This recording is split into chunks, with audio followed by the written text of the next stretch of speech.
பூமியா என்னமே இருந்தாலும்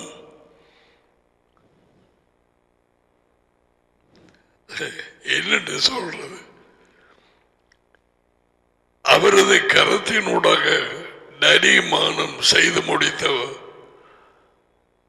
உண்டாக்கப்பட்டவைகளை பார்க்கும் நேரம் அவர் கொடுத்த கண்களால், அவர் கொடுத்த அண்டர்ஸ்டாண்டிங் அல்லாவிட்டால் இல்லை. நிச்சயமாக அப்படிப்பட்டவர்களுக்கு இருதயத்திலே களி கூறுதலும் சொல்லி முடியாத ஒரு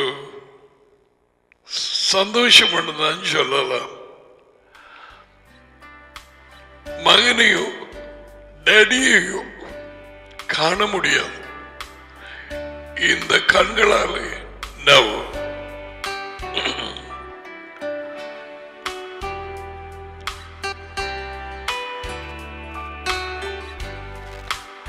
ஆனால்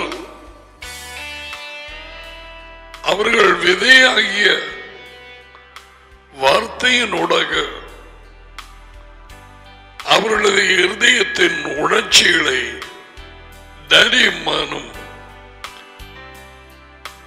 அவர்கள் இருதயத்தின் பாசம் மனதுருகம் அதை தொடக்கூடியதாக நிச்சயம் இருக்கும். Because we can't see them.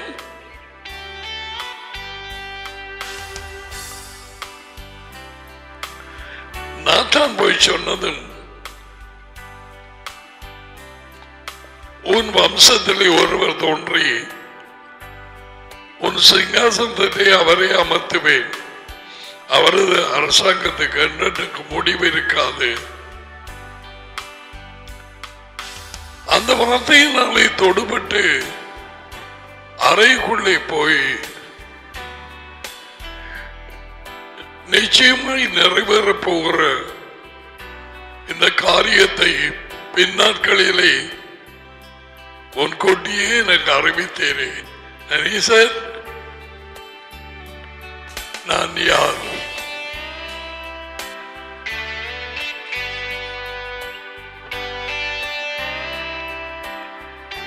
அவர் சொன்ன வார்த்தைகள் நிறைவேறியே தேரும்.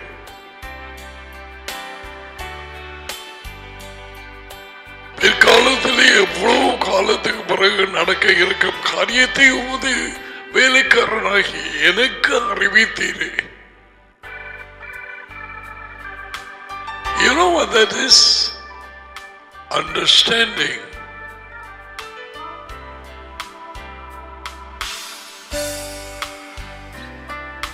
எத்தனையோ பேருக்கு எல்லாருக்கும் அல்ல,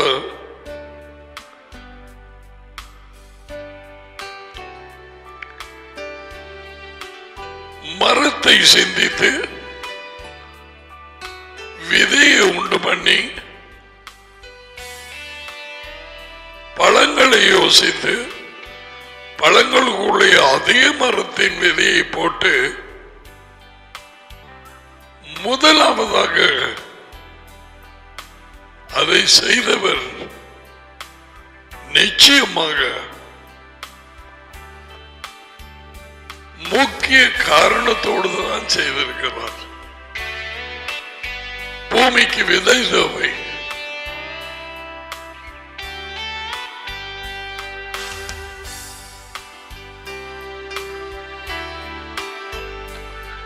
எது முதல்ல உண்டாக்க வேண்டும், எது பிறகு உண்டாக்க வேண்டும் அவருக்கு தெரியும்.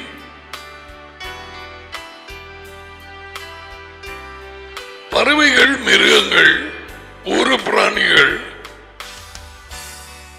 அவைகளை உண்டாக்கின பிறகுதான் 6ஆம் நாளிலே மனுஷன் உண்டாக்கப்பட்டார். அவரது ஞானத்தின்படி, அவரது விளக்கத்தின்படி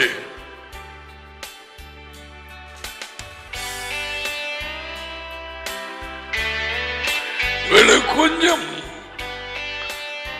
நிப்பாட்டி மனதிலே சிந்திக்கிறதுக்கு தான் நான் உங்களுக்கு சொன்னேன். இன்னமாக அந்த செய்திக்கு நான் வரவில்லை. மெடிடேஷன்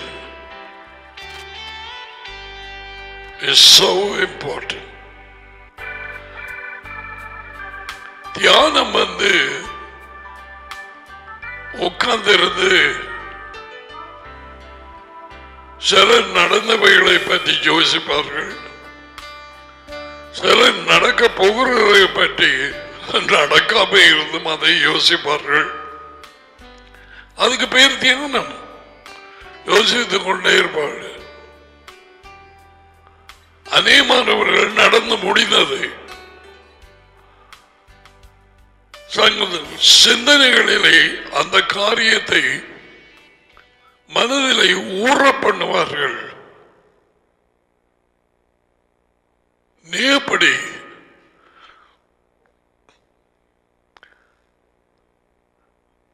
அதை உயர்ந்த தேவன் நம்முடைய தகப்பனின் வார்த்தைகளை வாசித்தவைகளை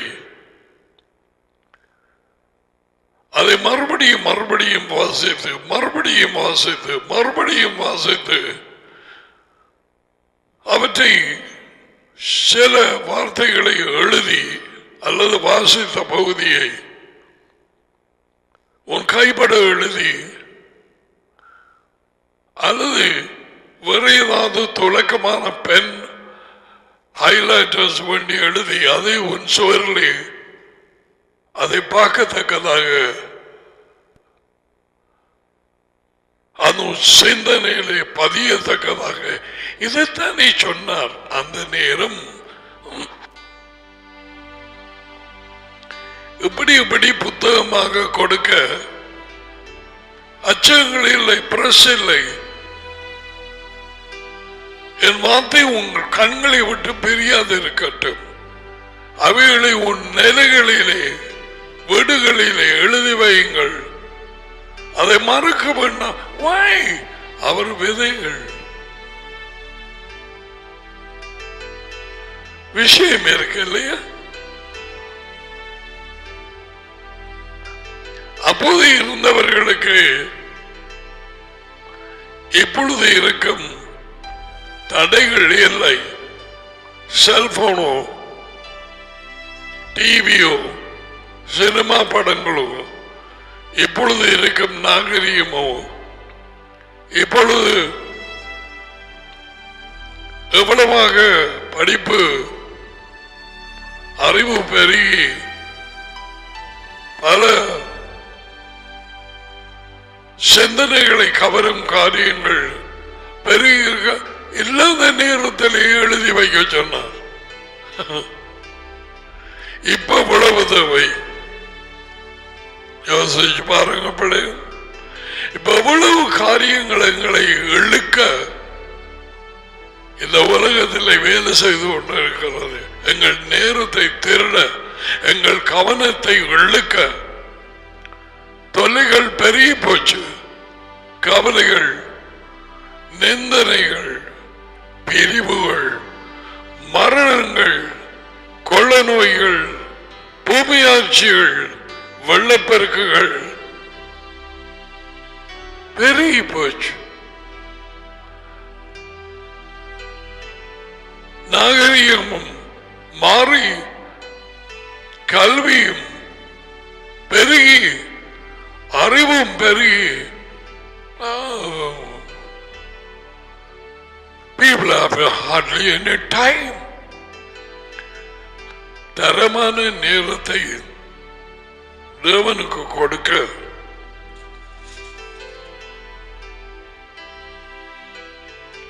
ஜனங்களுக்கு நேரமில்லை. உலகம் அப்படியாக இருக்கிறது.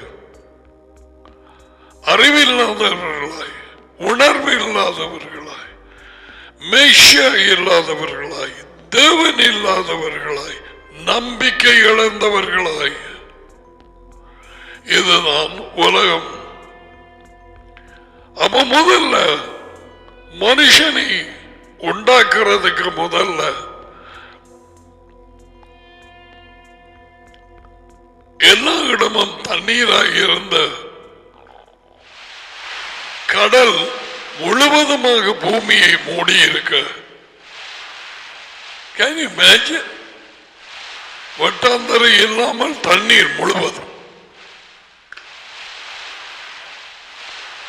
தண்ணீர்கள் எல்லாம் ஒன்று சேரட்டும் ஒரு இடத்திலே என்று அவர் சொன்னார்.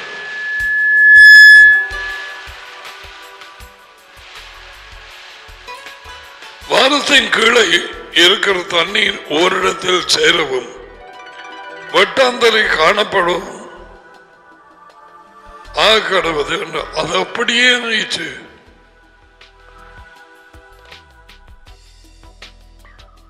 இதும் புல்லுகளோ மரமோ எதுவோ ஒன்றுமில்லை.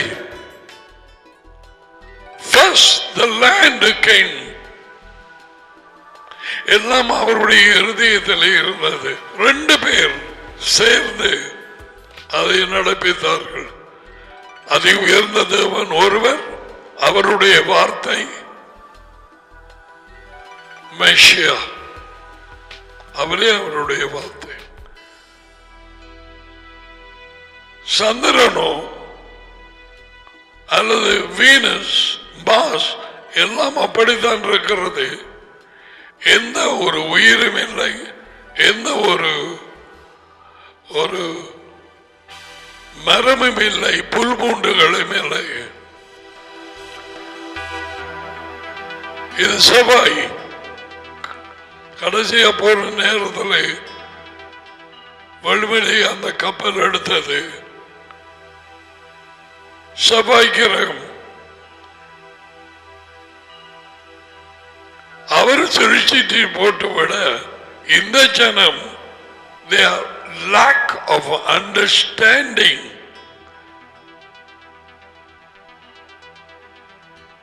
விளக்கம் இல்லாததனாலே செவ்வாய் கிரகத்தை மீது ஒரு தாக்கம் ஏற்படுகிற காரணமாக வச்சு ராசி பலனை எழுதி இவக்கு செவ்வாய் நீக்குதான் அப்படி என்றது. விளக்கம் இல்லை. தேவன் வட்டாந்தரையை ஏற்படுத்தி இருதயத்திலே வைத்திருந்தது. வட்டாந்தரைக்கு பூமி என்றும் சேர்ந்த தண்ணீருக்கு சமுத்திரம் கடல் என்றும் பெயரிட்டார். தேவன் அதை நல்லதென்று கண்டார்.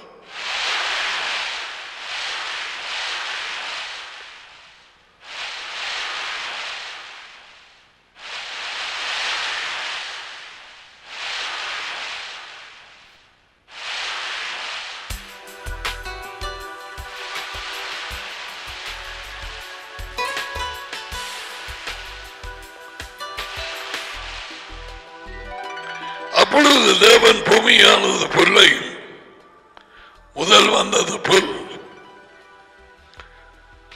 விதை கொடுக்கும் மரங்களையும் பூமியின் மேல் தங்கள் விதையை உடைய பழங்களையும் தங்களில் தங்கள் விதையை உடைய பழங்களையும் தங்கள் வகையும்படியே அந்த சாதி அதை கொண்டு வர வேண்டும். தக்காளி பழத்தில் இருக்கிற விதை அது நாட்ட தக்காளி மரத்தை கொண்டு வந்து தக்காளி பழத்தை கொண்டு வந்து அதுக்குள்ளே விதை இருக்க வேண்டும். இது தேவனுடைய திட்டம். அது அப்படியே ஆனது.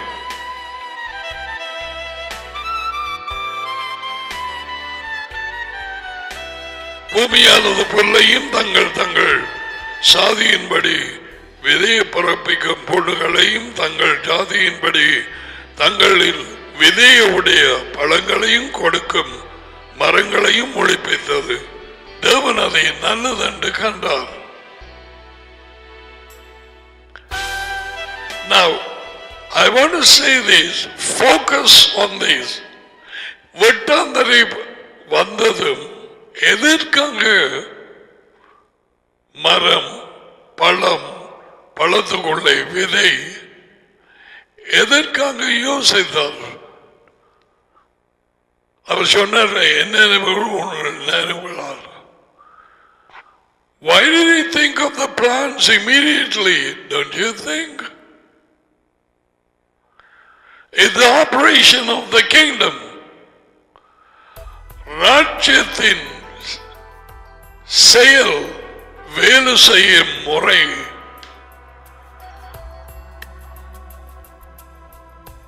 அதுக்கு பிறகுதான் யேசுவா வந்ததும் தேவனுடைய வார்த்தை விதை என்று சொன்னார்.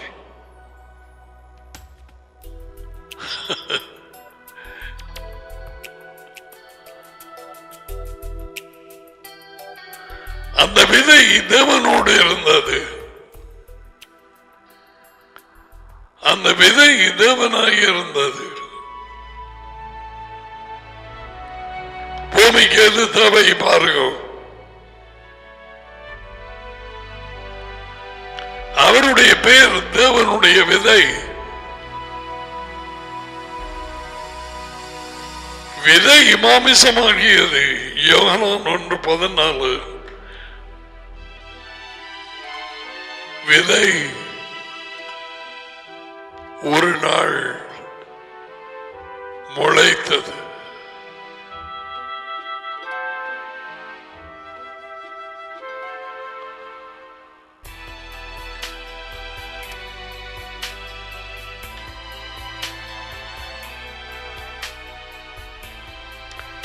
எப்படி இந்த விதை பூமியிலே அவரது வல்லமையினால் முளைத்து வெளியே எழும்பியதோ அதே மாதிரி மரியாளின் கற்பத்திலே தேவனுடைய வார்த்தையாக இருந்தவர், ஆதியிலே வார்த்தையாக இருந்தார். வார்த்தை அவர் தேவனோடு டடியோடு இருந்தார். அவர் தேவனாய் இருந்தார். ஆதி முதல் அவர் தேவனோடு இருந்தார்.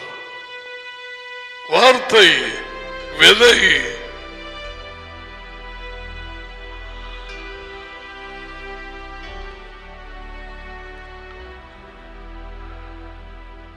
சகலதும் அவர் மூலமாய் உண்டாக்கப்பட்டது.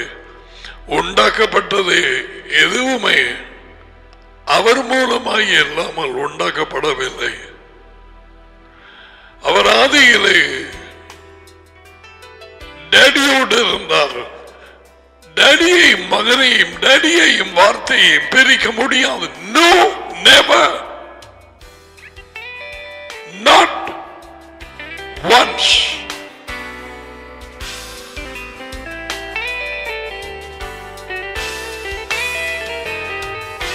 டேடியிலே இருந்து வார்த்தையை பிரிக்க முடியாது.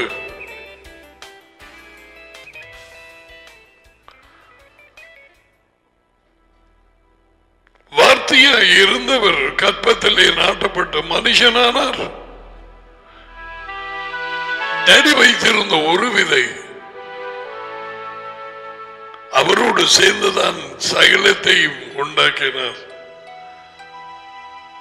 டேடி செய்கிறது பார்க்க மகனும் செய்தார். டேடி அசைவாடினார், மகனும் அவரோடு சேர்ந்து அசைவாடினார். ஆரம்பம் புத்தகம் 1:2. விளங்கையில் ask for understanding. எனக்கு உணர்வு தான்.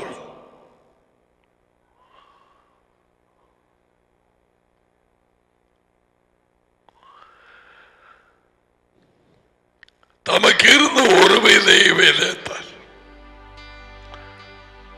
இப்ப விளங்குத வெட்டாத்தரை ஏற்படுத்தின உடனே பறவைகளையோ மிருகங்களையோ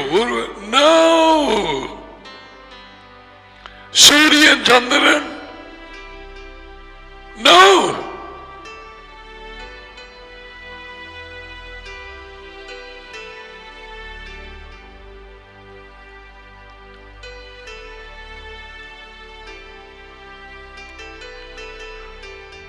இதுக்குத்தான்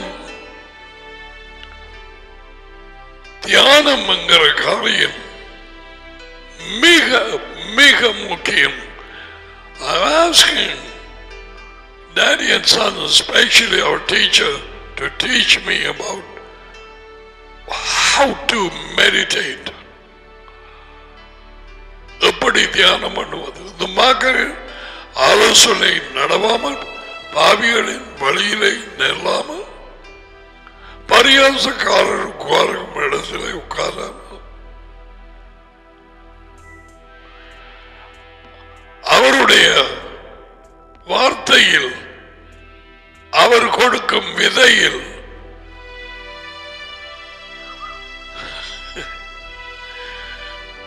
விதை இல்லாமல் என்ன பயிர் செய்வார்கள்? விதை இல்லாமல் என்ன காரியம் வளரும்?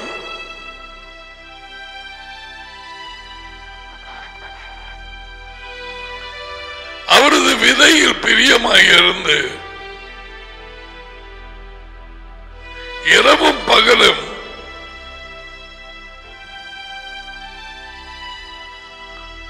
அதை தியானிக்கிற மனுஷன் ஆசீர்வதிக்கப்பட்டார்.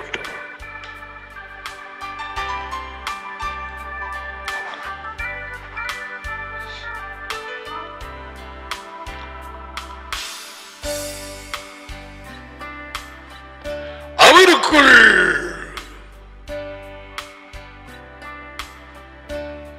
வாழ்க்கை இருந்தது. அவர் விதை, வார்த்தை, அந்த வார்த்தையாகிய விதைக்குள் வாழ்க்கை, லைஃப்.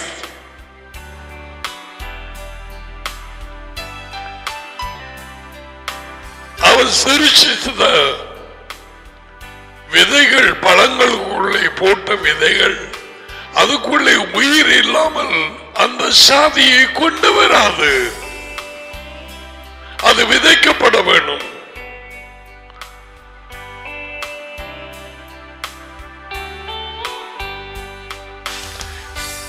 தேவனுடைய விதையாக இயேசுவா இருந்தாலும் அவர் பூமியிலே விதைக்கப்படாமல் பாவ மன்னிப்பு இல்லை. தேவனின் குடும்பத்திலே மற்ற பிள்ளைகள் இல்லை.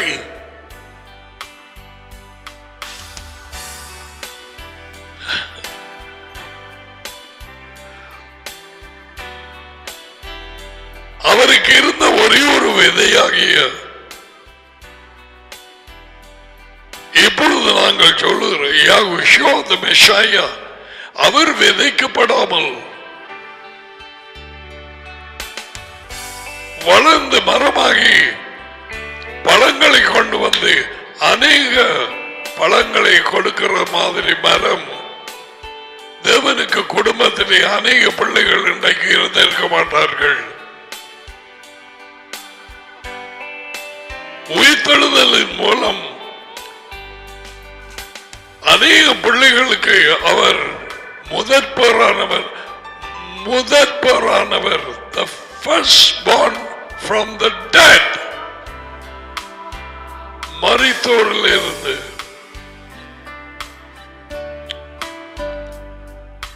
இயேசுவா அடக்கம் பண்ணப்பட்டது. அந்த விதை கலக்கும் நேரத்துக்கு கிளை போறோம். உயிர்த்தெழுந்தது அந்த முளை வெளியிலே வருமாறு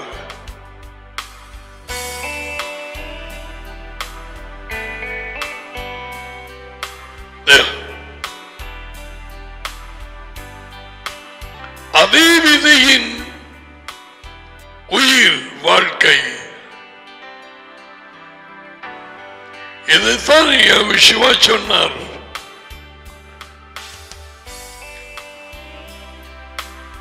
பப்பாசி விதையானது நிலத்திலே விழுந்து முளைக்காவிட்டாலும் அது தனித்து இருக்கும். பல மரங்களின் விதைகள் கவுண்டர்ல தனித்து இருக்கிறது.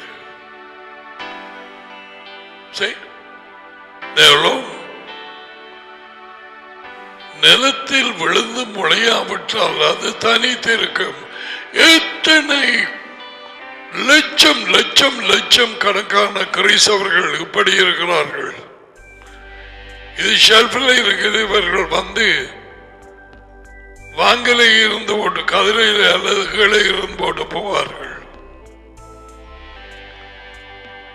ஏன் கனி கொடுக்கவில்லை?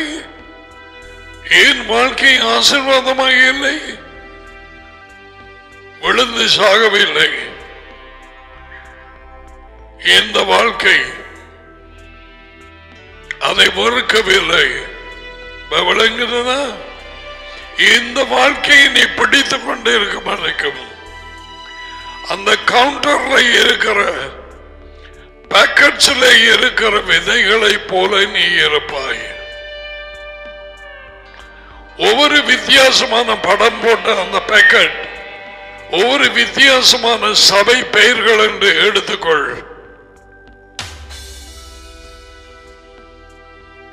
நான் கத்தலிக் அல்லது கத்தரி,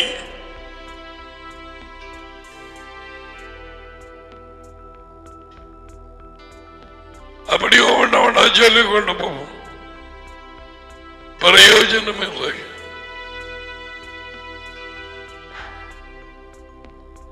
வட்டாந்தரை ஏற்படுத்தின உடனே விதையை ஏற்படுத்தினது எதுக்கத்தான்?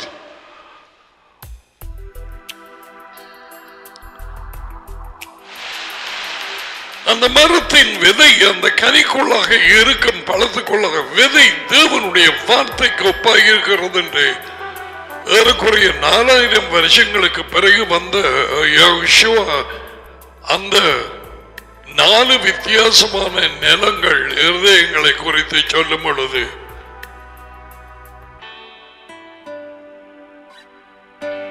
விதை தேவனுடைய வார்த்தை என்று சொன்னார். மத்தியாகு, மார்க்கு, லூக்கா, ஏன் 3 புத்தகங்கள் தேவை? வேற ஏதாவது எழுதியிருக்கலாமே. எப்பொழுது இவைகள் உட்கார்ந்திருந்து தியானிக்கிறதுனாலே வரும். தனியாக இருந்து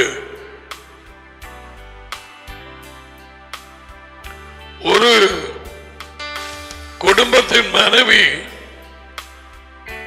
அண்மையிலே ஒரு மரத்துக்கு முன்னால போய் என்ன மரம் தெரியாது மேவியும் மேங்கோ ட்ரீ அதில் காய்த்து கொலை கொலையாய் தொங்கும் பழங்களை பார்த்துட்டு அவள் இருதயம் உடைந்து அழ ஆரம்பித்தாள். 72 மணித்தியாலத்துக்குள்ள அவளுக்குள்ளே வந்தது அந்த மரம் பேசுற மாதிரி, நானும் படி பழம் கொடுக்கிறேன், நீ என்ன கொடுக்கிறாய்?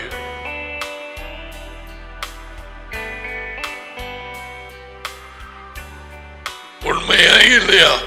அவன் தன் வாழ்க்கையிலே அவன் தன் குடும்பத்தை குறித்து தன் பஞ்சாதி, தன் புருஷன், தன் பிள்ளைகள், தங்களுடைய பணம், தங்களுடைய வீடு,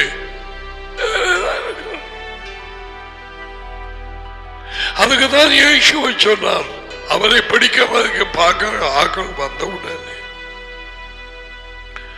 அவர் உடனே சொன்னது கோதுமை மணி என்றார். நான் மாதி சொல்கிறேன், பப்பாசி விதையானது எல்லாரும் காண்றது. நிலத்திலே விழுந்து மறிக்காவிட்டால் தனித்திருக்கும், சத்ததையாக அநேக கனிகளை கொடுக்கும்.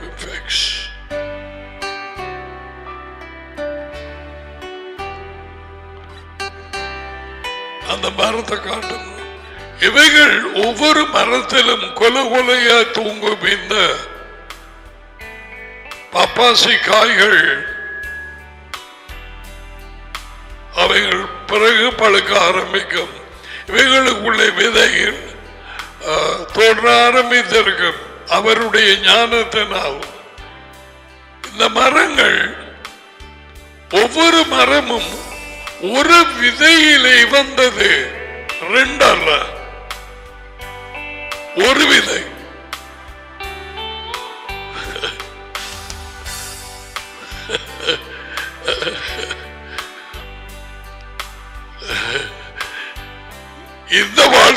நீ சாகிறதுனாலே ஒரு பப்பாசி விதையை போல எத்தனை பழங்களாகிய மனுஷர்களை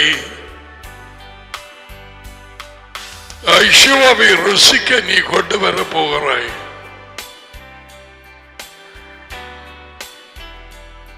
அதுவும் விதைகள் நிறைந்த பழங்கள்.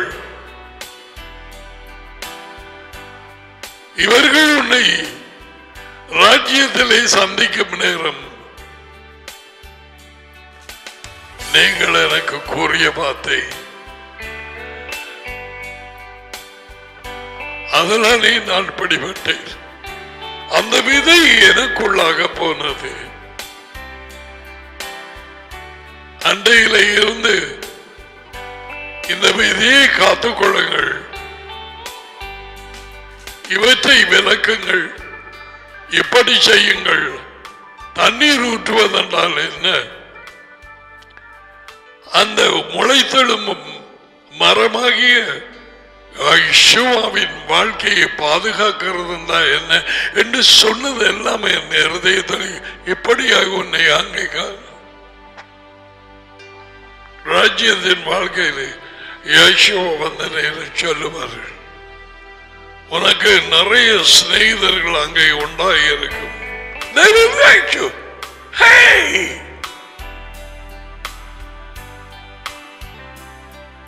யேசுவா இவர்களை சொன்னார்.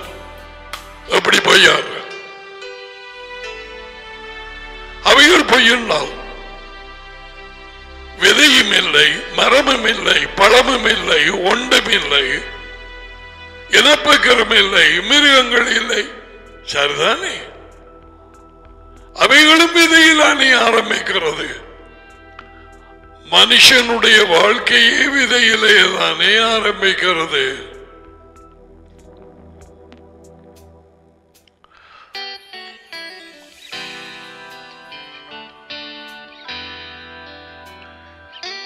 அநேகமாக தகப்பனிடத்திலே காட்டு ஆபேல், தகப்பன் ஆதாம், அவன் இரத்தத்தின் மூலம்தான் தேவனுடைய நெருங்க. அதே ஒரே ஒரு வழி. ஆதாமும் ஏவாளும் பாவத்திலே விழுந்து விட்டார்கள். Now they have to go through the blood. நான் யோசித்தேன்,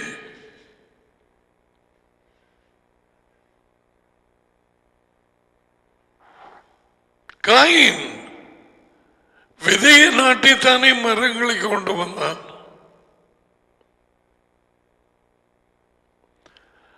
அவரது ராஜ்யம் வேலை செய்யும்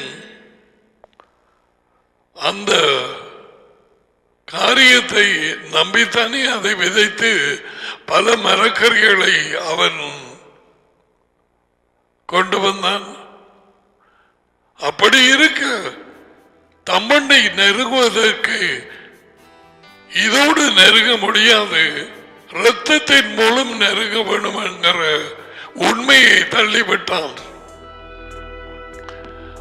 வார்த்தைக்கு கீழ்ப்படியாதவர்களுக்கு அண்டர்ஸ்டாண்டிங் இல்லை.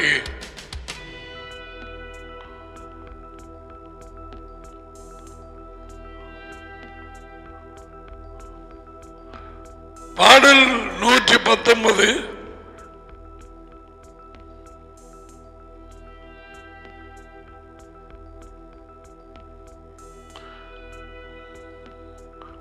97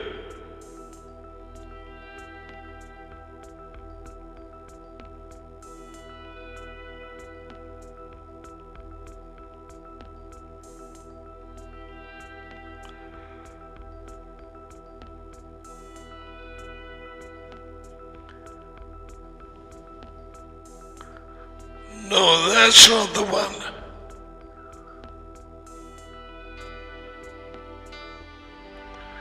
I will show you. That's I've given a wrong.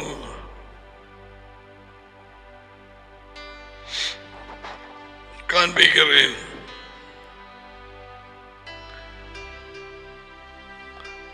அந்த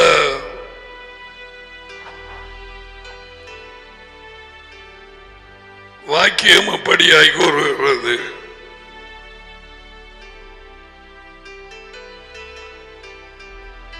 அவரது கட்டளைகளுக்கு கீழ்ப்படுகிறவர்களுக்கு மிகுந்த அருள்வாக என்ன வார்த்தை உபயோகிக்கிறாங்க பார்ப்போம்.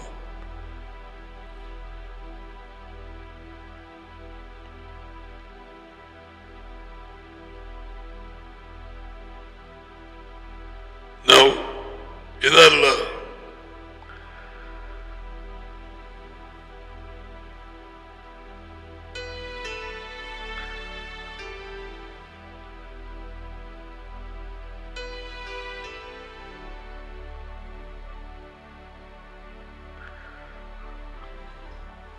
பாடல்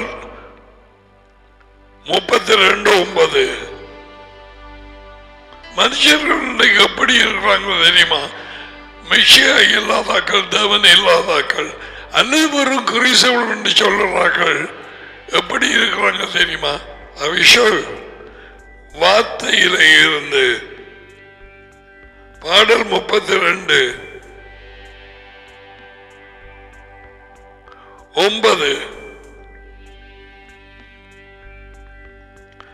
வாரினாலும் கடிவாளத்தினாலும் வாய் கட்டப்பட்டாருடைய உனக்கு கிட்ட வராத புத்தி இல்லாத குதிரையை போலவும் நாங்க அன்றைக்கு பார்த்த ஒவ்வொரு கழுதையை போலவும் இருக்க வேண்டாம். அந்த இருக்கு ஒவ்வொரு கழுதை புத்தி இல்லாதன்னு என்று போட்டிருக்குது. இதுல பார்க்க போறேன். அது ஏழுமோ இன்னும் ஒரு இதுல பார்ப்போம்.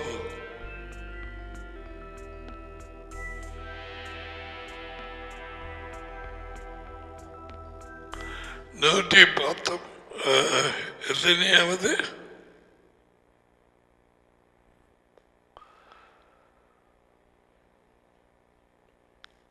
32:9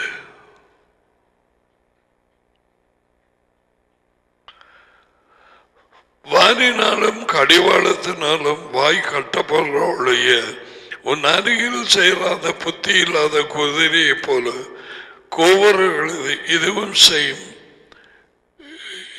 இன்னும் ஒரு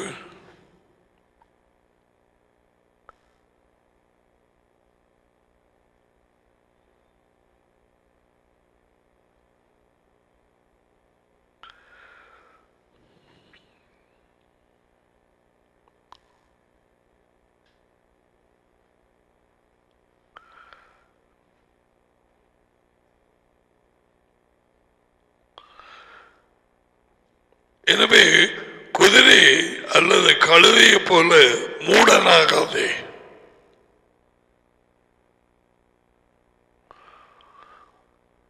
அண்டர்ஸ்டாண்டிங் இல்லாதவர்கள் மூடர்கள், முட்டாள்கள்.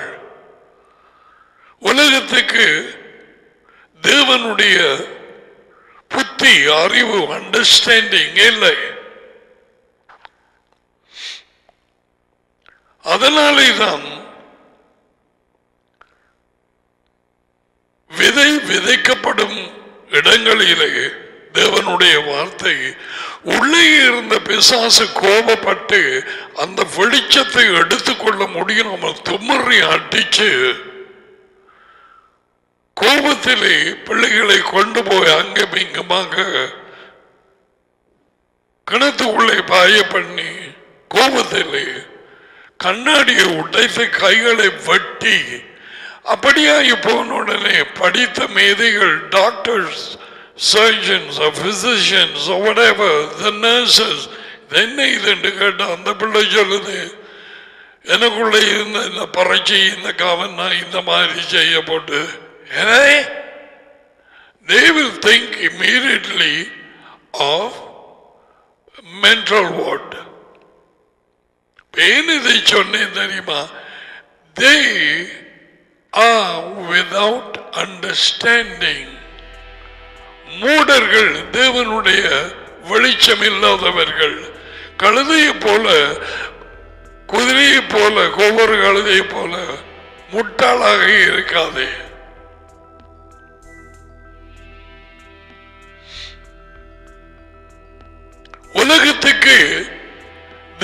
தேவனுடைய விளக்கம் இல்லை.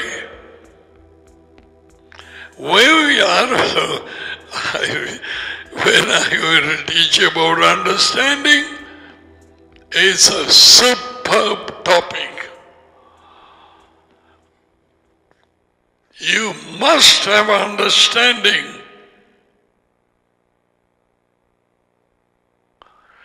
இந்த தேவாலயத்தை இடியுங்கள், 3 நாளிலே எழுப்புவேன். அவர்கள் 46 வருஷம் எடுத்து கட்டிப்போட. ஏன் அப்படி சொன்னார்கள்? விளக்கமே இல்லை. அவர்களுக்கு விளங்கப்படுத்த முடியாது. தேவன் இல்லை, மெஷியா இல்லை,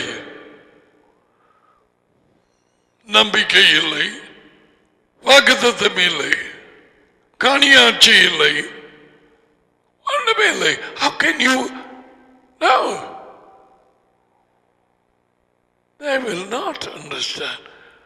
போலீஸ் ஸ்டேஷனோ நீதிமன்றங்களோ எதுவோ தேவனுடைய அண்டர்ஸ்டாண்டிங், தேவன் கொடுக்கிற விளக்கம் தெரியாது. I'm going to show you. ஒரு வார்த்தை பார்த்துட்டு 119:34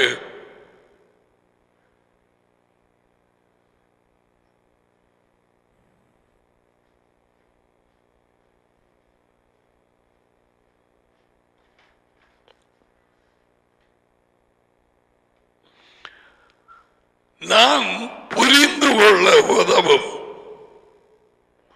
நானும் அது கட்டளைகளுக்கு கீழ்ப்படிவேன், அவரை முற்றிலும் கீழ்ப்படிவேன். இந்த புரிந்து கொள்வேன் என்று இந்தியா தான் பாவிக்கிறது. புரியுதா? எங்களுக்கு சரியா தெரியாது. புரியுதா? எங்களுக்கு விளங்கும். புரியுதா? அது எங்களுக்கு தெரியும். புரிஞ்சிட்டா கூட புரிஞ்சிட்டு. ஆனா புரியுதான்றது இந்தியாவில் கதைப்பார்கள். நாங்க கேட்கிறது விளங்குதா? இதே இலங்கை தாச்சோகை அவர்களது விளக்கம் அது.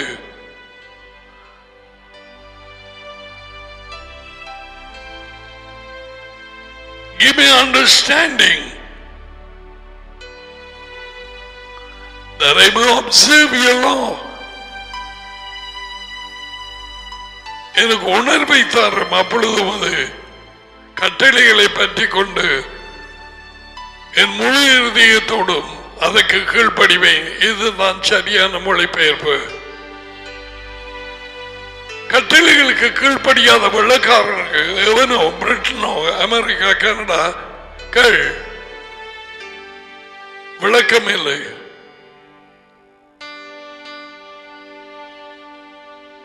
விளக்கம் இல்லை. They lack understanding.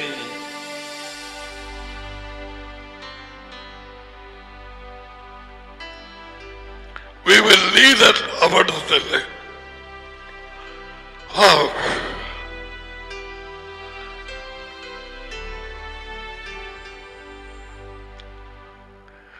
உணர்வென்றால் விளக்கம். விளக்கம்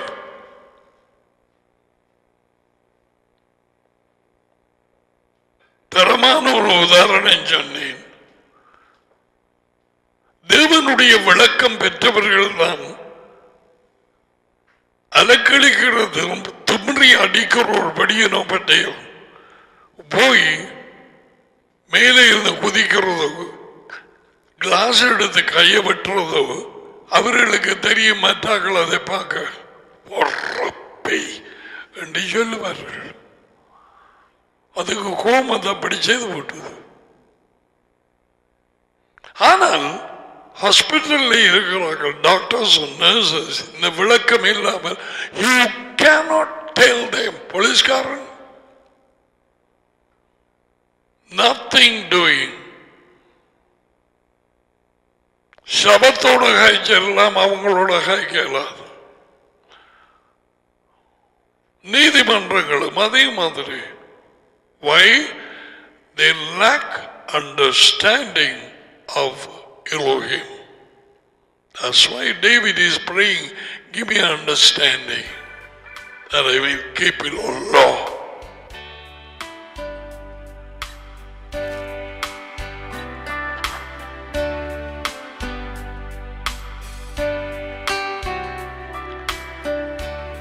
ஓகே, அதான் படத்துல விடுவோம்.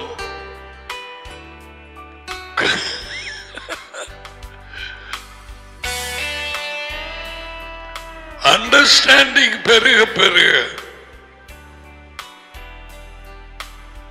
ஓடி திருவாய் அவரது வார்த்தை. ஆதாம் அவள் விளக்கத்தை இழந்தார்கள்.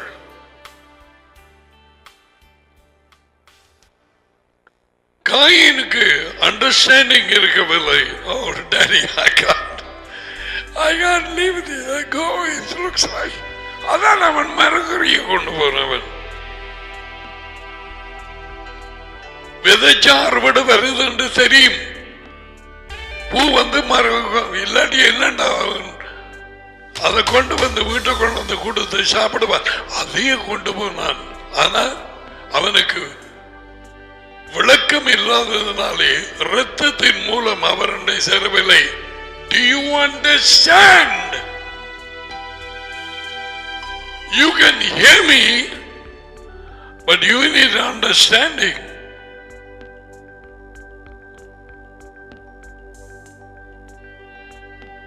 ஒவ்வொன்றையும் பார்க்க பார்க்க இதுதான், இதை விட வேறு இல்லை. அவருடைய சொற்கள் சுரங்கம். சமுத்திரத்தின் ஆழம் கண்டுபிடிக்கலாம். கொஞ்சம் பருகம் 3 காரியம் நாங்கள் இன்னும் படிக்க இருக்கு. அவரை குறித்து omnipotent, எல்லை இல்லாத வல்லமை.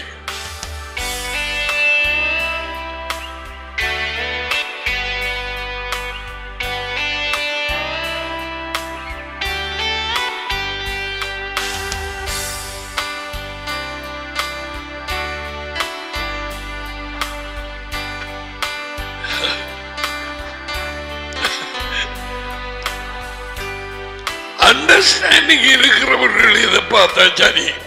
டேவிடுக்கு இருந்தது அண்டர்ஸ்டாண்டிங். நீர் கைப்பட சிரிசித்த வானங்களை நான் பார்க்கும் பொழுது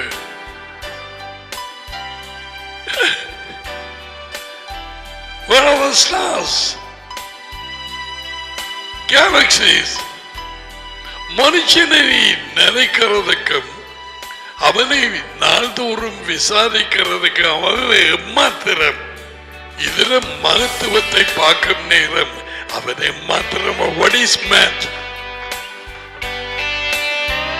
Why he said that? Your understanding. Anyway, ஒன்றை சொல்லி போட்டு அதிலேயே நீக்கிறோம். So காயினுக்கு அண்டர்ஸ்டாண்டிங் இருக்கவில்லை, ஆபேலுக்கு இருந்தது. அதனாலே தான் அவரது கட்டளைகளுக்கு கீழ்ப்படிய அவன் இரத்தத்தின் மூலமாக அவரண்டை நெருங்கினது. சொன்னா நீ செய்யலாம், கவனமாயிரு, பாவம் படுத்து கிடக்குது உன்னை பிடிக்கிறதுக்கு. Now, Cain did not have understanding. எப்படியாவது நான் அவரண்டை செய்வேன். இண்டை ஆகலாம் அப்படி இல்லை. சொருவங்கள், சிலைகள், பாம்புகள், குரங்கள், முண்டங்கள், மதங்கள் தேவனண்டை சேரலாம் என்று இருக்கிறார்கள். ஏன் ஏன் ஏன்? ஒரு சொல், நோ அண்டர்ஸ்டாண்டிங். விளக்கம் இல்லை.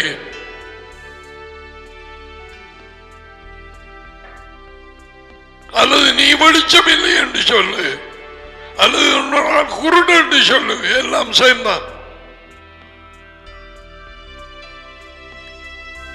ஆனா அது அந்த பெயர் கொடுத்து வச்சிருக்கிறார். கத்திய கத்தி என்று சொல்லு, கோடரிய கோடரி என்று சொல்லு, மம்பட்டிய மம்பட்டிய என்று சொல்லு, மாத்தி சொல்லாது.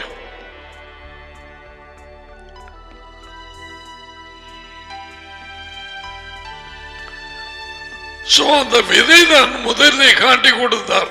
பூமிக்கு தேவையானது விதை, தேவனுடைய வார்த்தை. இயங்கும் முறையை காண்பித்தார். லுக் லுக் லுக் வெட்டாந்தரையை ஏற்படுத்தி ஊரு பிராணிகளையும் மிருகங்களையும் மூடி திரிய விடல, பறவைகளையும். மாடுகளுக்கு புல்லு தேவை, மற்ற மிருகங்களுக்கு சாப்பாடு தேவை, மிருகங்களுக்கும் கொடுத்தார். ஒன்று ஒன்று பிடிச்சி சாப்பிட அவரது திட்டம் இருக்கவில்லை. அவர் போட்ட புல்லு அது சாப்பிடுது. சித்தவருக்கு தெரியும் தானே சாப்பாடு தேவை. மாட்டுக்கிற வயிறை கொடுத்தவருக்கு சரி, அதுக்கு கையில் அதாலே பிடிச்சு வாய்க்குள்ள போகுது.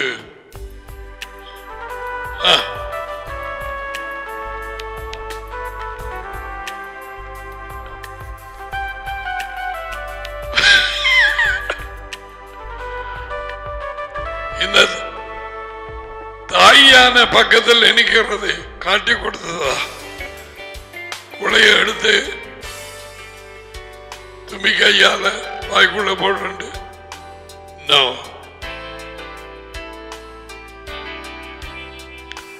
ஒவ்வொன்றும் தேவனுடைய ஞானம்.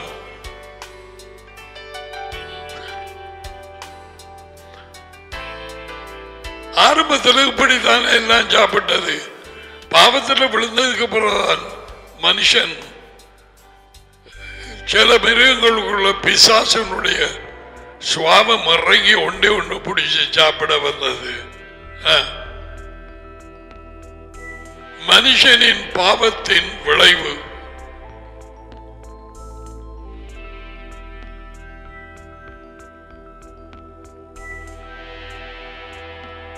உயிர்களுக்கு ஆபத்து வந்தது.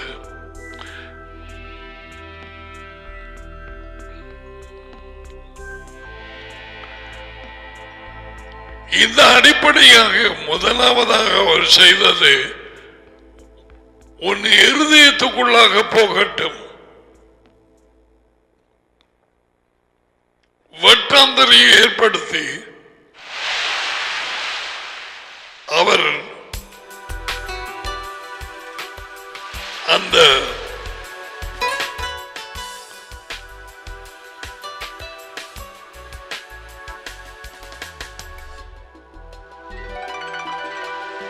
அவருடைய ஒழுங்கை ஸ்டார்ட் பண்ணி வைத்தார். தண்ணீர் எல்லாம் போய் சேர்ந்தது. நிலம் அப்படியாக இருந்தது. பூமியானது புல்லையும் விதையை கொண்டு வரும் பூண்டுகளையும் பூமி தங்கள் தங்கள் விதையுடைய பழங்களை தங்கள் தங்கள் ஜாதி மடிய கொடுக்கும் பல மரங்களையும் முளைப்பிக்க கிடந்தது. அது அப்படியே ஆயிட்டு.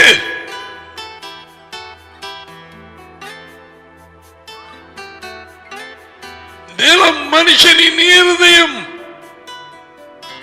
விதைக்க வேண்டியது விதை, அது தேவனுடைய வார்த்தை.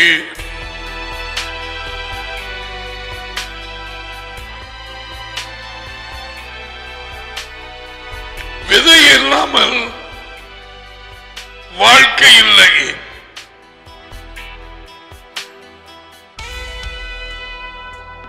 விதை தேவனுடைய வார்த்தை, வார்த்தைக்குள்ளாக வாழ்க்கை.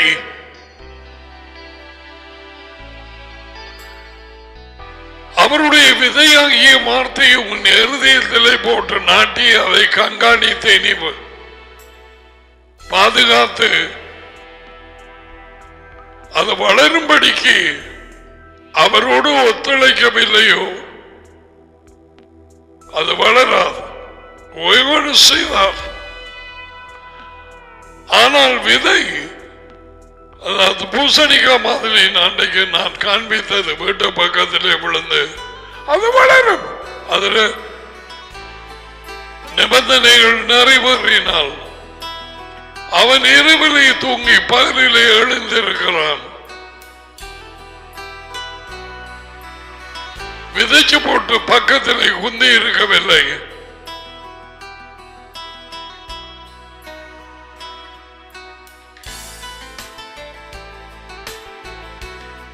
விதை தானாக வளர்கிறது.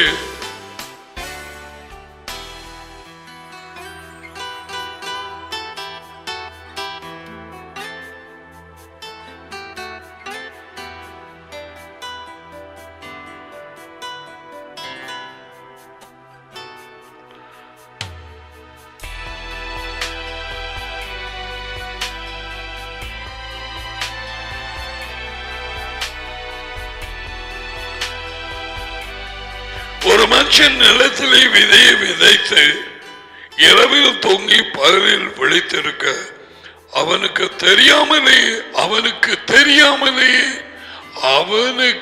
தெரியாமலேயே விதை முளைத்து பயிராக ஒப்பாயிருக்கிறது. இங்க இந்த சாக்கு போக்குகளை விட வேண்டும்.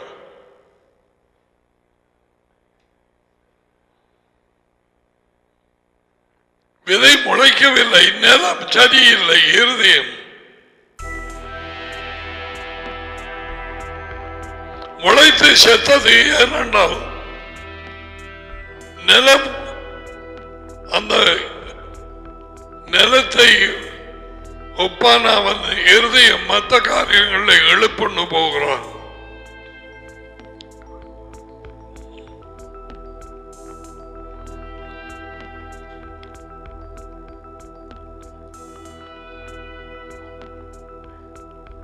வாழ்க்கை எப்படி போக வேண்டும் என்று காண்பிக்கிறதுக்காக தேவன் விதையை கொண்டு வரும் மரங்கள் பழங்களை கொண்டு வந்து பழங்களுக்குள்ளே விதைகள் இதை ஏற்படுத்தினார். மனுஷனுக்கோ விளக்கமில்லை, காயினுக்கு விளக்கம் இருக்கவில்லை. இரத்தத்தினூடாக சேர வேண்டும் என்கிற உண்மை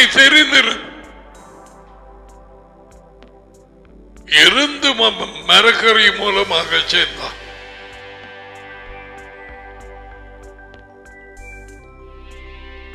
கையை தூக்கி பிடிக்கிறது ஆபேல். இந்த உண்மையை ஆதாம் அவர்கள் தகப்பன் சொல்லி இருக்க வேண்டும். இதில் இருந்து உனக்கு விளங்க வேண்டுமே, தேவன் எப்படியாய் அவரண்டை சேரவனம் என்று வழியை வைத்திருக்கிறார். ஒருவர் வந்து சொன்னார், I am the way, நானே வாழ்க்கை, நானே வழி, நானே உண்மை, என் மூலம் அல்லாமல் எவரும் தேவனண்டை சேர முடியாது. Why? He is going to pay the price. பாவத்தின் தண்டனை கோபாக்கினை முழுவதும் அவர் தன்மையிலே ஏற்றுக்கொள்ள போகிறார். மனம் திரும்புதலும் பாவ மன்னிப்பும் அவருடைய பேரில் இயேசுவ மெஷாயா மட்டும்தான் எவருக்குமே கிடைக்கும். அவரே வார்த்தை, அவரே விதை. அந்த விதைக்குள்ளே வாழ்க்கை. தேவனுடைய வார்த்தைக்குள்ளாக வாழ்க்கை. அவர் இல்லாமல் பாவ மன்னிப்பு இல்லை. அதுதான் அவர் வர வேண்டி இருந்தது.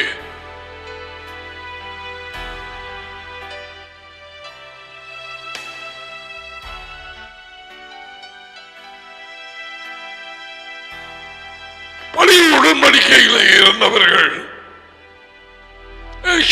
வரவில்லை. தேவன் அவர்கள் பாவ மன்னிப்புக்காக மிருகங்களின் இரத்தத்தை ஏற்றுக்கொண்டார். அவர்களுக்கு வாழ்க்கை எப்படி கிடைத்தது? எந்த வார்த்தை வானங்களுக்கு மேலே இல்லை, அதை யார் கொண்டு வர்றது? எந்த வார்த்தை பாதாளத்தில் இல்லை, யார் அதை போய் அங்க கொண்டு வர்றது? உன் கிட்டே இருக்கிறது, உன் வாயிலும் உன் இருதயத்திலும். நீ கீழ்ப்படியும்படி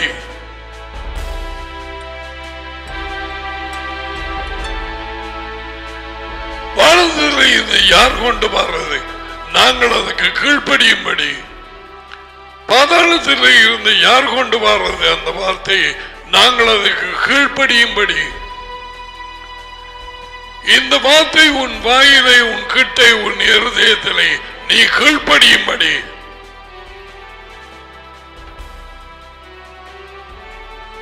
இந்த கீழ்ப்படியும்படி என்று 3 தடவை சொல்லப்பட்ட உபாகமம் 30, 14, 15 ரோமர் 10ஆம் அதிகாரத்திலே இயேசு கிறிஸ்துவை விசுவாசி, அவர் உன் பாவங்களுக்காக மரித்தார், 3ஆம் நாள் உயிர்த்தெழுந்தார், நீ ரட்சிக்கப்படுவாய். விளக்கம் இல்லை.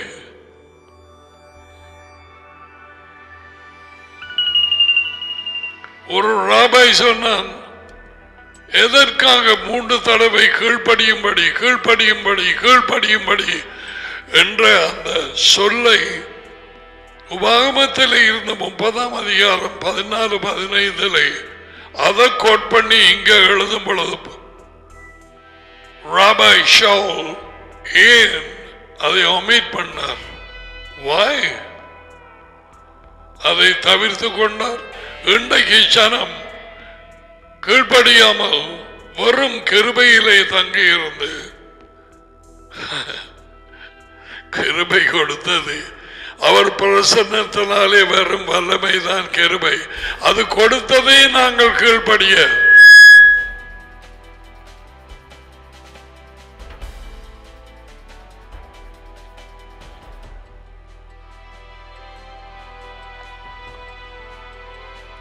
வார்த்தையிலே தொடர்ந்து நடக்கிறவர்கள், கீழ்ப்படுகிறவர்களுக்கு கூட வெளிச்சம் கொடுக்கப்படும்.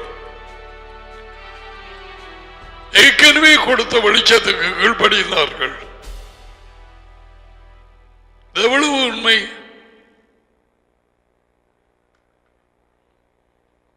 கொடுத்த வெளிச்சத்துக்கு கீழ்ப்படியாமல் எதற்காக தேவன் இன்னும் புது வெளிச்சத்தை கொடுக்க வேண்டும்? Walk in the light which you have received already.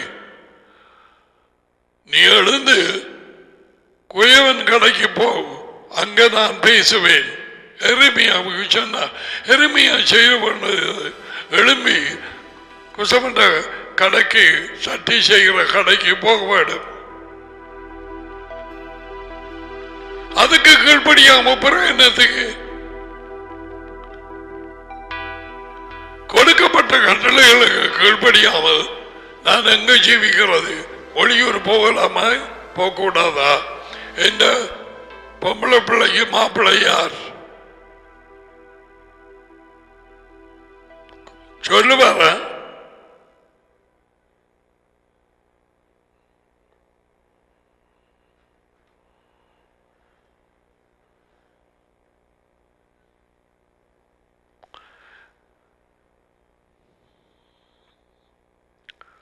Now, this is the main reason I believe இந்த வெட்டாந்தரை ஏற்படுத்தி விதை, மரம், பழம், பழத்துக்குள்ளே விதை,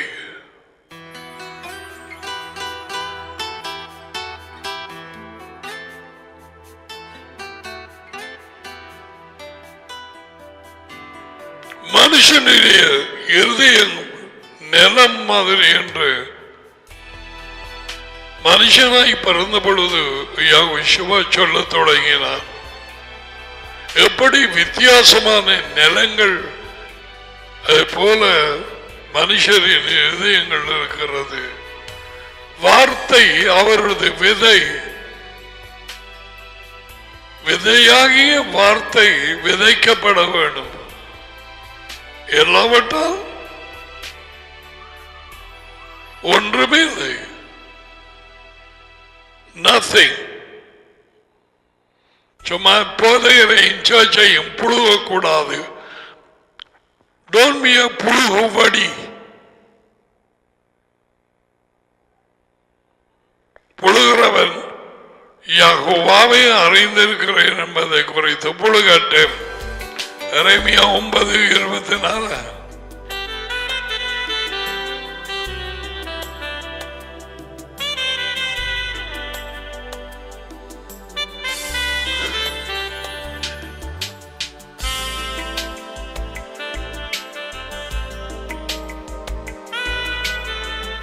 என்னை அறிந்து உணர்ந்திருக்கிறதை குறித்து மேன்மை பாராட்ட கடவன் என்று யெகோவா சொல்லுகிறார். இவைகளின் மேல் பிரியமாய் இருக்கிறேன்.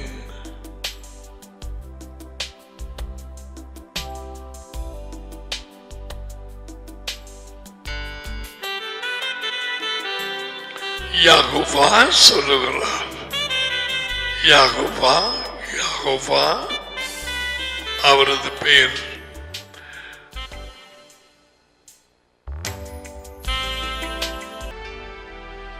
ஆரம்ப புத்தகம் 2:4. தேவனாகிய யெகோவா பூமியையும் வானத்தையும் உண்டாக்கின நாளிலே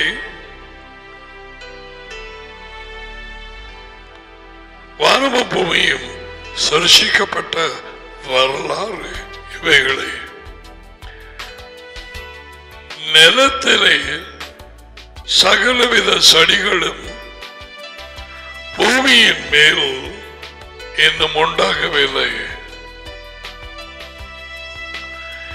நிலத்தினுடைய சகல விதமான தாவரங்கள் பூண்டுகள் இன்னமும் உழைக்கவில்லை. ஏனென்றால் தேவனாகிய யெகோவா பூமியின் மேல் இன்னும் மழையை கொண்டு வரவில்லை.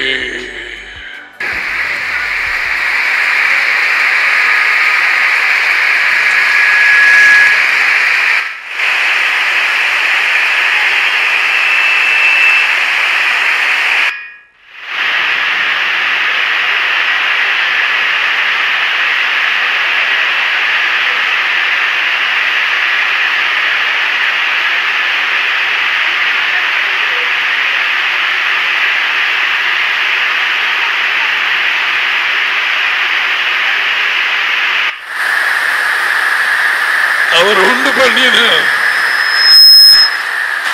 விதைகளுக்கு மழை தேவை. அது வளர்ந்து மரமாக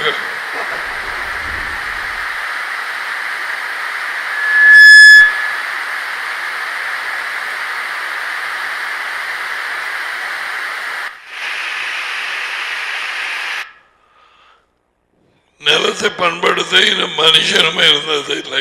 ஏன் மனுஷன் இன்னும் சிருஷ்டிக்கப்படவில்லை. அப்பொழுது மூடுபனி பூமியில இருந்து எழும்பி பூமியெல்லாம் நினைத்தது. தேவனாகிய யெகோவா மனுஷை பூமியின் மண்ணினாலே உருவாக்கி ஜீவ வாழ்க்கையின் சுவாசத்தை அவன் மூக்கலை ஊதினார். மனுஷன்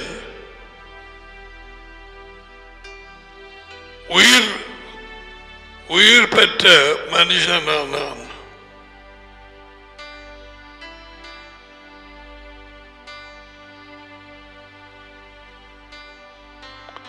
அவன் உயிர் பெற்றான்.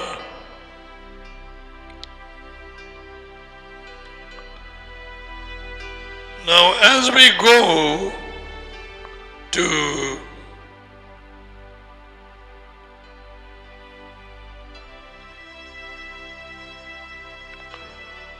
Matthew chapter 13,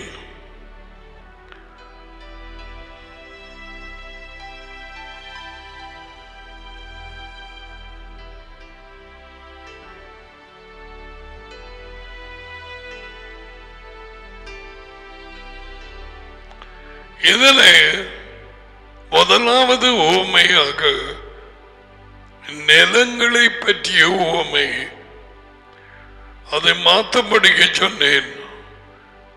விதைக்கிறவனை பற்றிய உவமை அல்ல. It's not about the sower, but about the soil.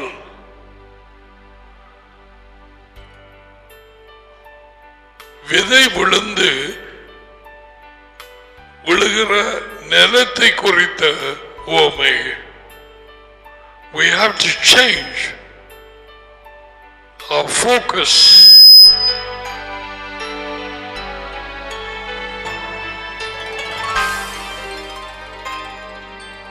விதை விதைக்கிறவனின் உவமை அல்ல, விதைக்கப்படும் நிலங்களை குறித்த உவமை. அவைகளை வித்தியாசமான இருதயங்கள் உள்ள மனுஷர்கள் அவர்கள் இருதயங்களை குறித்த உவமை. என்ன மாதிரி வெள்ளக்காரர்கள் தான் இதெல்லாம் பிரிண்ட் பண்ணது. Parable of the sower. No, parable of the soil. மலையில் ஏறி பிரசங்கம் பண்ண மலை பிரசங்கம் என்று வச்சிட்டான்.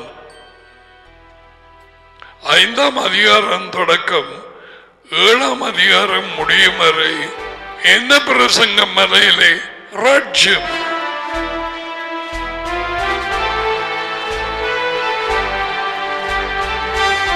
ராஜ்யம் வர இருக்கும் ராஜ்யம்.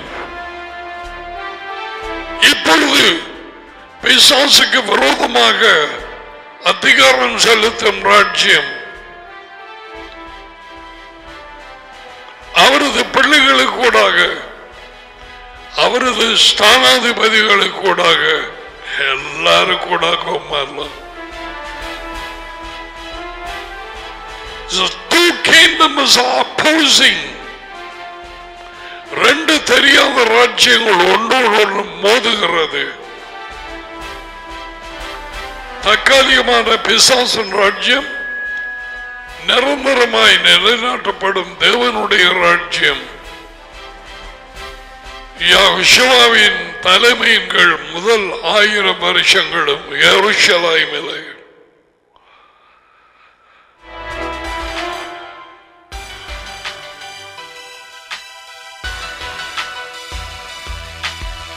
மத்தேயு 13 19வது வார்த்தை, ஒருவன் ராஜ்யத்தின் செய்தியை கேட்டும். 7 முகம் வசனம் என்றுதான் போடுவான். சரியல்ல? ராஜ்யத்தின் செய்தியை கேட்டும். There comes the word when I spoke to you just now. உணராது இருக்கும் பொழுது, when he has no understanding.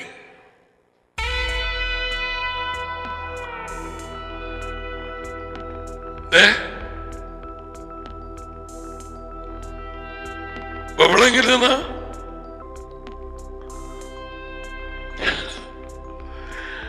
ராஜ்யத்தின் செய்தி கேட்டு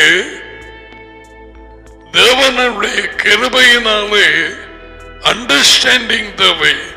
அல்லது ஹாஸ்பிட்டலில் இருக்கிற டாக்டர்ஸ் நர்சஸ் மாதிரி அல்லது போலீஸ்காரர்கள் மாதிரி ஒரு பிள்ளை பிசாசினாலே வெட்டப்பட்டு lack of God's kingdom's understanding.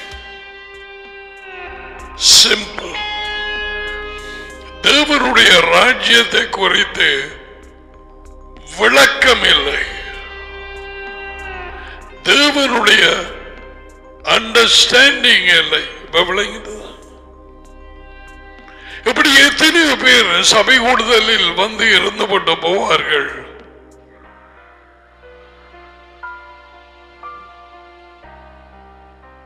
அவர்கள் இருளை விட்டு ஒளியின் இடத்துக்கும் தேவனுடைய ராஜ்யத்துக்கு, பிசாசு ராஜ்யத்தை விட்டு தேவனுடைய ராஜ்யத்துக்கும், இரண்டாவது மரணத்தை விட்டு வாழ்க்கைக்கும் வந்தவர்கள் இல்லை. They have no understanding. களி எடுத்து மண் எடுத்து சட்டி செய்கிறான்,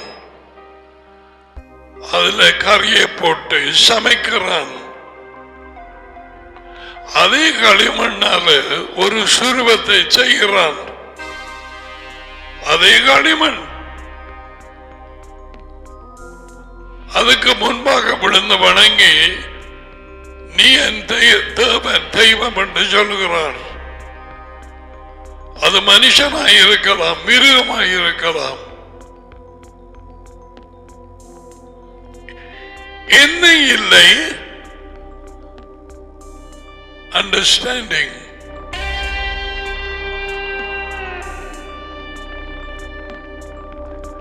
விளக்கம் இல்லை.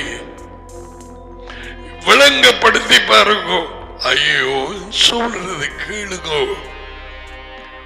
நீங்க பார்க்க போறீங்களா? அவர்களுக்கு அந்த சம்பவம் நடந்த வீடியோவை காண்பித்தாலும் அந்த விளக்கம் அவர்களுக்குள்ளே வராது. அதப்படி எங்கோடுது இந்த பிள்ளை அப்படி அடிச்சு அவது மயனம் என்ன சரியில்லை. அல்லது நீங்க பேசுற வார்த்தைகள் அவங்களை குழப்பது போல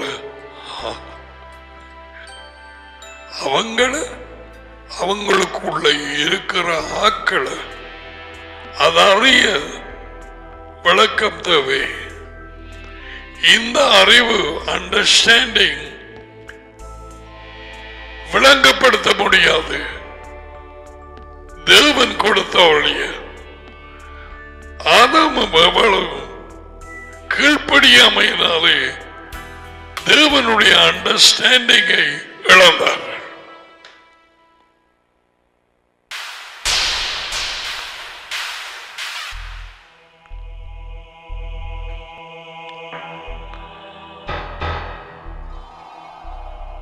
அத்திமர இலைகளை எடுத்து நிர்மாணத்தை மூடினார்கள். இதுக்கு பேர் மதங்கள். தேவன் அவர்களுக்கு தோல் உடுப்பை கொடுத்தார். ஏதோ மிருகம் கொலை செய்யப்பட்டு அந்த தோல் ரத்தம் சிந்தப்பட்டு அந்த தோல் உடுப்பை கொடுத்தார். அவர்கள் பாவ நிவர்த்திக்காக மூட.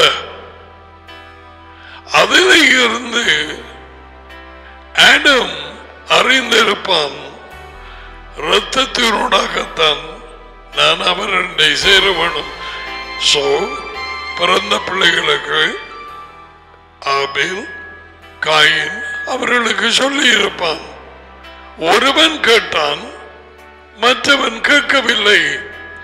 தேவனண்டை சேருவது இரத்தத்தின் மூலம் மட்டும்தான்.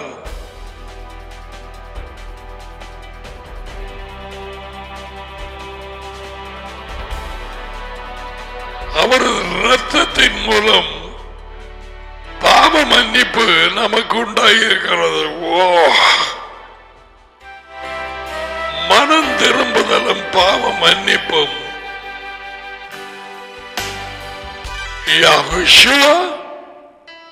யெகோவா அவரது பேரிலே தான் அறிவிக்கப்பட வேண்டும்.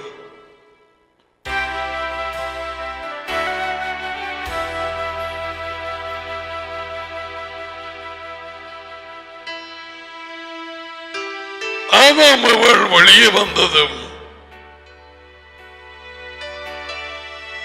தேவனால் பெற்றிருக்க வேண்டிய விளக்கத்தை இழந்து போனார்கள். அண்டர்ஸ்டாண்டிங்.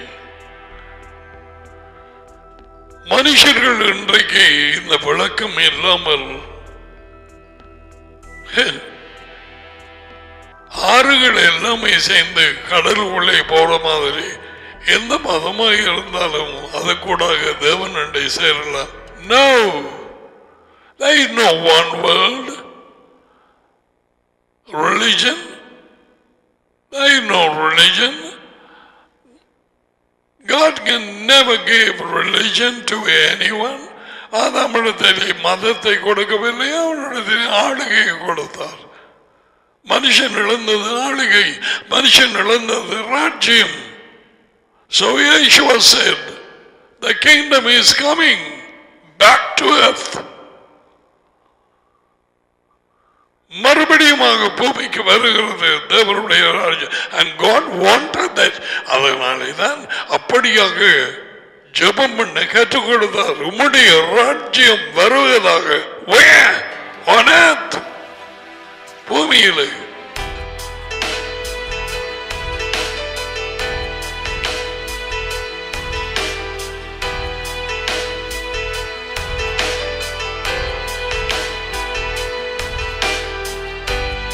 எல்லாத்தையும் கொப்பி அடிக்கிறப்பே நானும் அதை பார்த்து கொப்பி அடிச்சு ஒரு முண்டம் உண்டு வெள்ள குதிரையில வருதான். அங்க உண்டு மறியல. அது ஏனென்றால்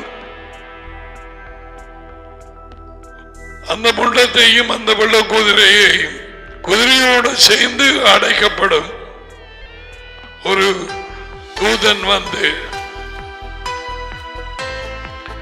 அவர் தனியா போக மாட்டார், குதிரையோடு சேர்ந்து போவார்.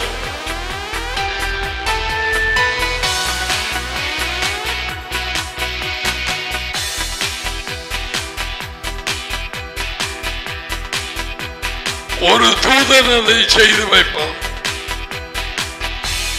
Seal for 1,000 years. Why 1,000 years? That's the plan of God. அந்த 1000 வருஷங்களுக்கு தடியமானமாக எருசலேமிலே இருந்து வார்த்தை போகும், கட்டளைகள் போகும், அதிகாரம் போகும். What a day is going to be.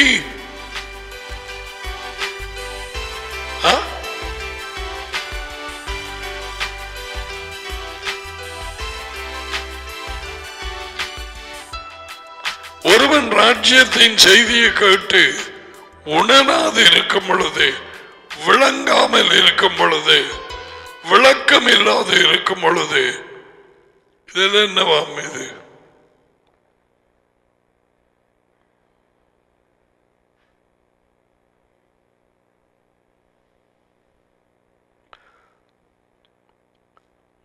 ராஜ்யத்தின் செய்தியை கேட்டு உணராது இருக்கும் பொழுது சேம். இதுல மட்டும் யெகோவான்னு போட்டிருக்குது. Anyway, I'm going to teach about the understanding. So I'm so excited. Matthew 19:13.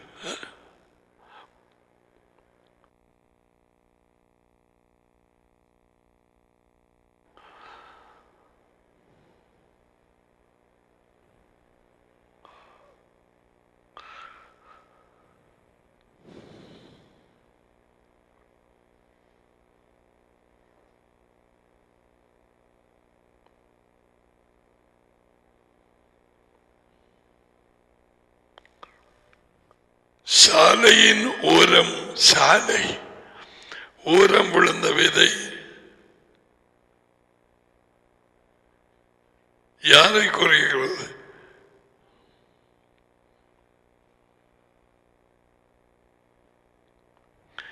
பரலோக ராஜ்யத்தை பற்றி கேள்விப்பட்டும் அவங்களோட சொல் அதை புரிந்து கொள்ளாத, புரியுதா? இங்கே இருக்கிறவர்கள் என்னிட்ட கேட்பார், புரியுதா? கொஞ்ச தூரமா இருந்து கேட்டான், நான் ஆச்சரியமும் புரியுதாண்டு என்ன கண்டு கேட்டிருப்பேன். புரிந்து கொள்ளாத பொழுது விளங்கிக் கொள்ளாது இதுல உணராது இருக்கும் பொழுது உணர்வு ஏன் இப்படி சுத்தி வளைச்சு நாங்க பார்க்கணும். We have to know what actually Greek பாஷையில என்ன சொல் பாவிக்கப்பட்டிருக்கிறது. விளக்கமே இல்லை. அப்படியா நாங்கள் கேட்டு இதால கேட்டதால போவாங்க. என்ன வார்த்தை கேட்டீங்களா? ஓ கேட்டோம். எப்படி இப்ப நல்லா இருக்குதா? முந்தி போன இடத்தை விட நலம்.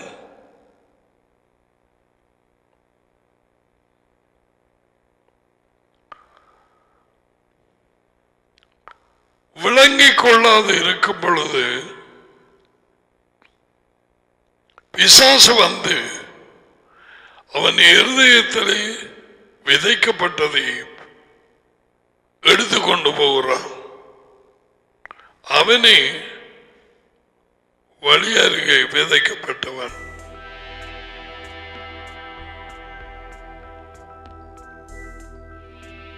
சாத்தான் வந்து கவர்ந்து கொள்ளுகிறான். வழியருகே நிற்கும் கிறிஸ்தவர்கள் எத்தனை? இவர்களுக்கு விதை இல்லை, இவர்களுக்கு வாழ்க்கை இல்லை, இவர்களுக்கு வெளிச்சம் இல்லை. ஞானஸ்நானம் பெற்றார்கள், சபை எனப்பட்ட கூட்டங்களில் வீட்டிருக்கிறார்கள், பாட்டு படிக்கிறார்கள், கிறிஸ்துமஸ் கொண்டாடுகிறார்கள், உயிர்த்தஞாறு கொண்டாடுகிறார்கள். There is no seed.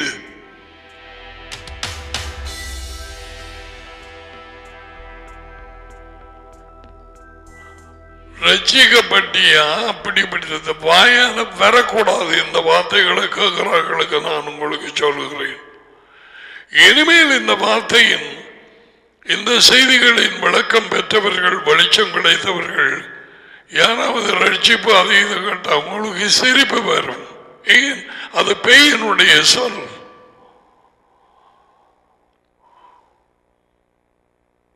மறுபடியும்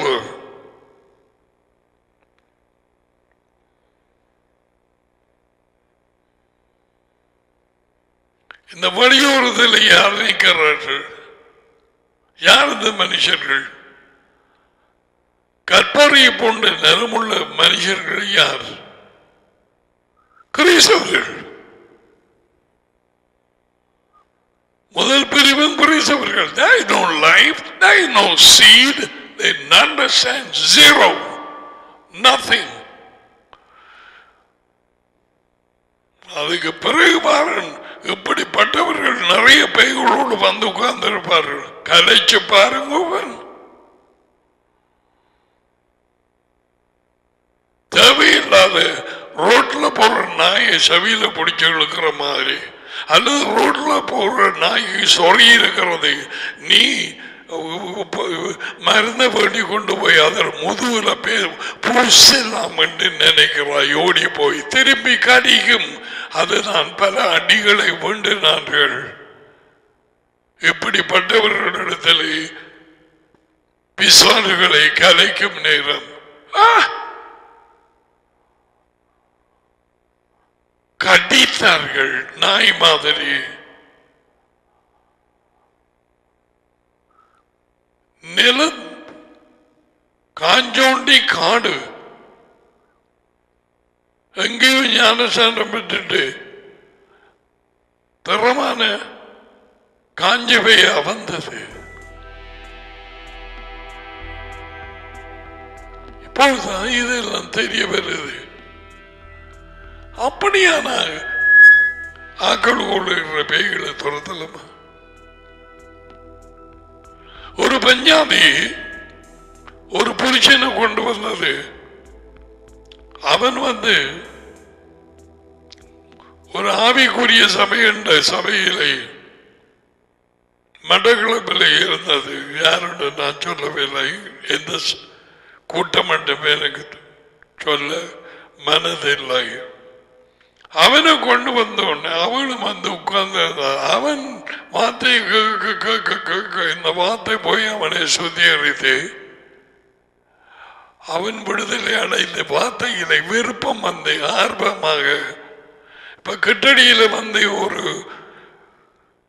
துண்டு பிரசுரம் மாதிரி எழுதி இது சரியான்னு பார்க்க கொடுத்திருக்கிறான். அநேகமா அவர் கேட்டுக்கொண்டிருப்பார்.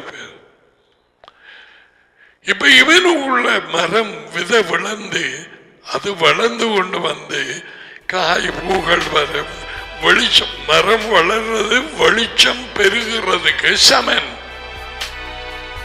நீதிமானுடைய பாதை வழி, நீதிமானின் வாழ்க்கை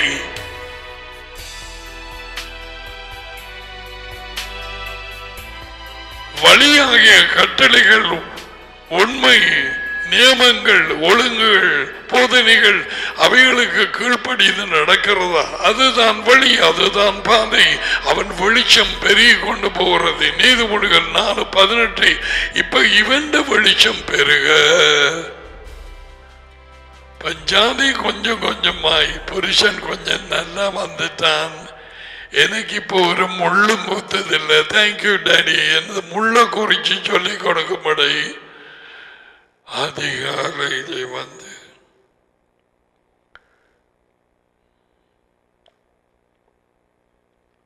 அதுகளை தான் தொடங்குறேன்னு வந்தேன். ஆனால் வெட்டாந்தரையும் தண்ணி சேர்றது முதல்ல எல்லாருக்கும் கேட்க வேண்டியதா இருந்தது. தேனே சேர்ற திரும்ப திரும்ப திரும்ப. இவன் இப்ப நல்ல வெளிச்சத்திலே வளர்ந்து கொண்டிருக்க, பஞ்சாதிக்குள்ள இருக்கிற பேய்கள் அவங்க எல்லாரும் சைவ குடும்பம். இந்த பேய்கள் என்ன செய்தது என்று தெரியுமா? புருஷனை வீட்டால கலைச்சு போட்டது.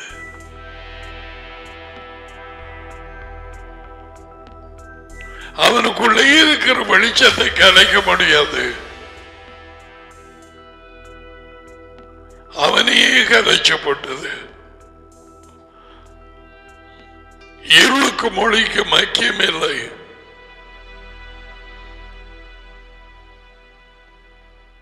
பொறியனைகள், பஞ்சாதிகள், உன் வெளிச்சம் பெருக பெருக குடும்பத்திலே யார் வெளிச்சம் இல்லாமல் பிள்ளைகளோ உன் மனைவியோ அல்லது புருஷன் யுத்தம் எழும்பும்.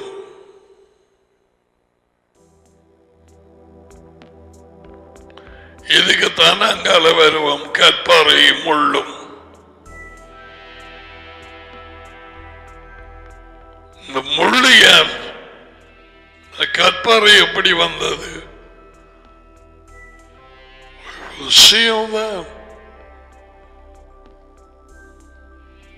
Very important for life. ஒரு தடவை கடந்து போகிறோம் வாழ்க்கையில். இந்த விதைகளை வாங்கி கொண்டு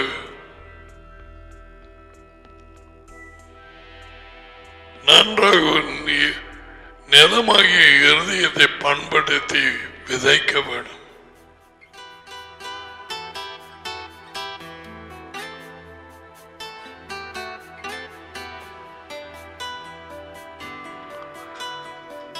அதுதான் முதல்ல விதையிலையும் மரத்திலையும் பழத்திலையும் தொடங்கினார். ஆரம்ப புத்தகத்திலே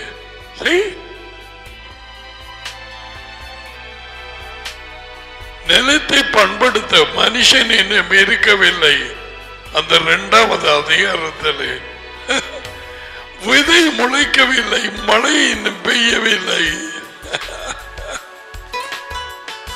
மூடுபனி எழும்பி நினைக்கவில்லை.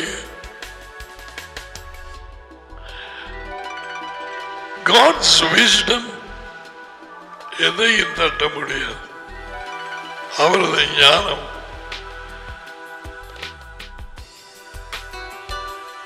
அவரை நாங்கள் காண முடியாது. அவர் கையால செய்த எல்லாத்தையும் பார்த்து அவைகளுக்கூடாக எங்கள் இருதயம் தொடுபடும்.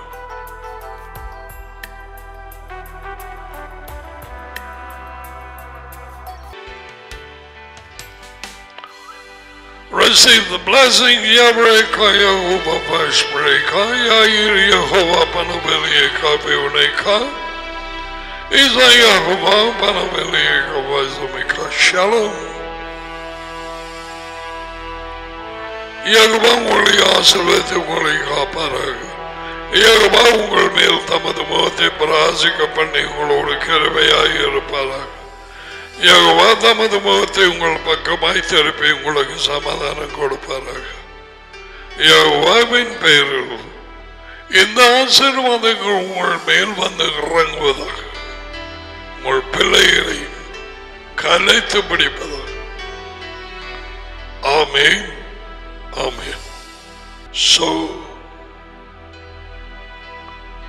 விதைகளை குறித்து தியானம் பண்ணுங்க.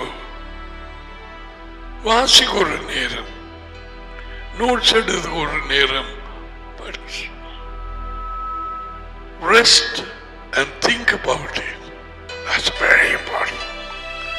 God bless you.